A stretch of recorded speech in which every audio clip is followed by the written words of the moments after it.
Analysis of intersymbol interference, that is the signal designed for the zero ISI and also the signal designed for the band limited signals with partial ISI and also the controlled ISI. And the second is the multipath propagation. Third is the co-channel interference. Fourth is the presence of noise in the channel. Multipath propagation will be involved in digital communication because of the internal as well as the external effects. Co-channel interference is because of the transmission of the pulse, the spreading of the pulse will have a misinterpretation of the data.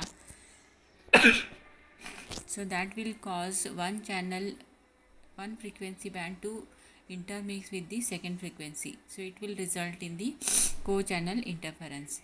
The presence of noise in the channel. So we have discussed about the additive white Gaussian noise. So that will play a important role in the threads in the digital communication.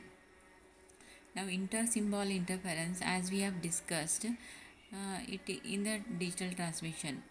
So intersymbol interference arises when the data transmitted through the channel is dispersive. So in which each received pulse is affected somewhat by the adjacent pulses, and due to which the interference occurs in the transmitted signals.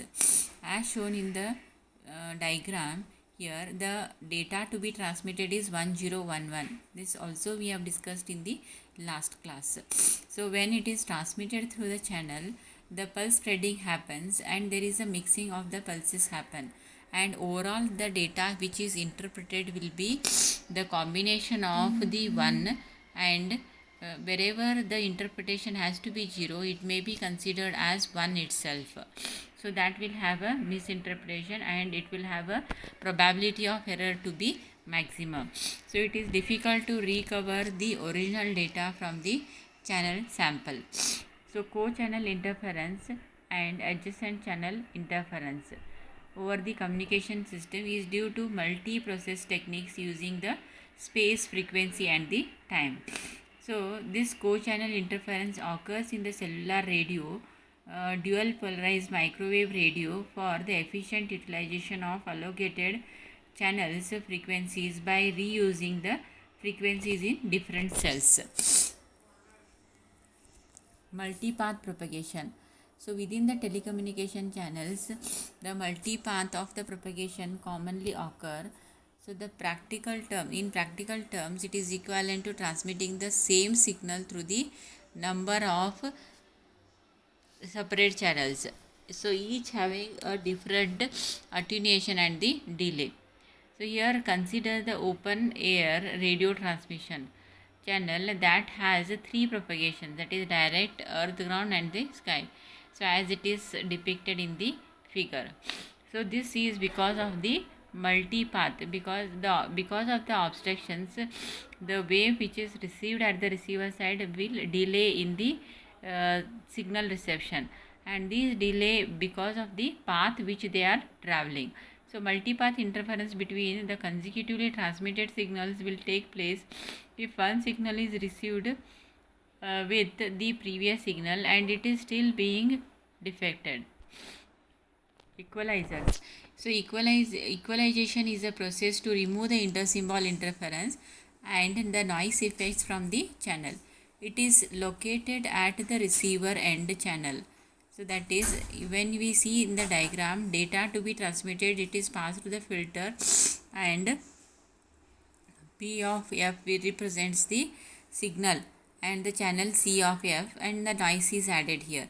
At the receiver side we have XF is equal to PF CF into HF, and the equalizer is given at the end of the receiver filter, so that any kind of disturbances which occur during the channel reception, the equalizer will have a reverse effect on the receiver filter.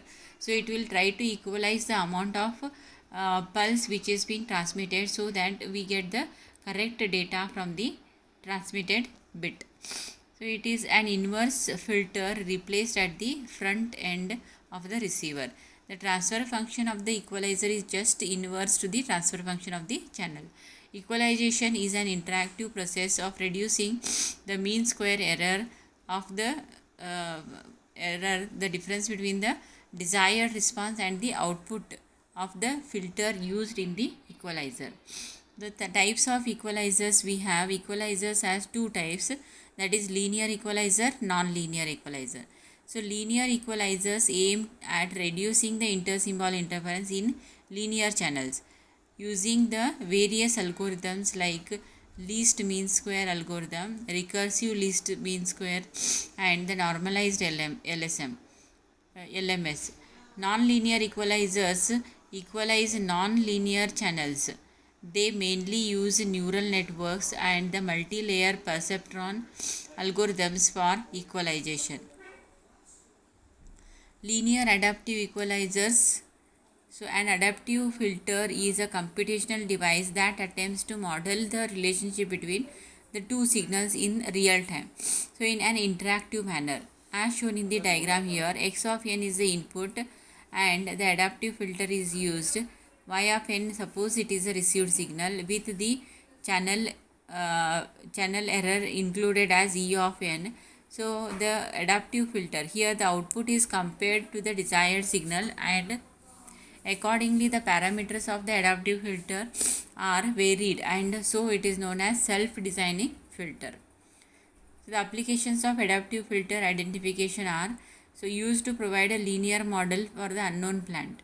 So parameters are here, u is equal to the input of the adaptive filter, it is equal to the output to the plant. This is one example it is been given to explain about the adaptive filter. So applications here of the adaptive inverse modeling. So it is used to provide the inverse model for the unknown plant. So the channel equalization model. The input signal S of t is passed to the channel, and you have the